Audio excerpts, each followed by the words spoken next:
Salut, c'est Ben et bienvenue dans cette nouvelle vidéo où on va voir les visibilités des variables. En effet, il est possible d'attribuer des visibilités aux variables, pas seulement aux fonctions, comme on vient de le voir dans la précédente vidéo.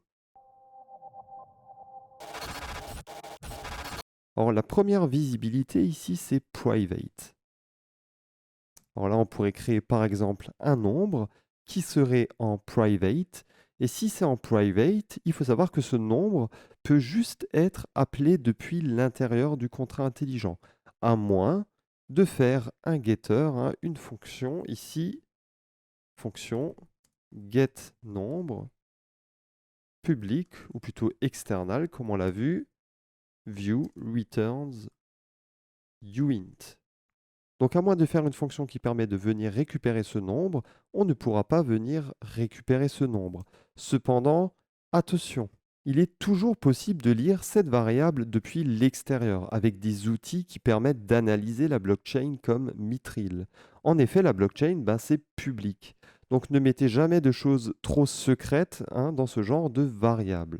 À savoir aussi que si on n'indique pas de visibilité, par exemple uint nombre, donc ce qu'on a fait depuis le début de ce cours, alors automatiquement la visibilité sera en private et vous serez obligé, hein, de passer par un getter avec le mot-clé view pour venir récupérer la valeur de cette variable. Et vous avez aussi ensuite uint internal nombre.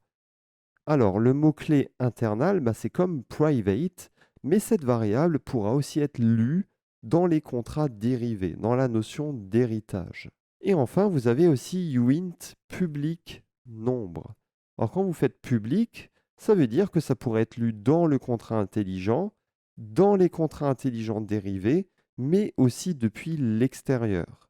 Donc ce qu'il faut savoir, regardez, quand je fais un uint public nombre, je pourrais aussi faire un fonction set nombre, uint nombre, external, nombre égale nombre. Si je déploie par exemple ce contrat intelligent ici, deploy, comme vous pouvez le voir ici, on a un getter qui a été automatiquement créé.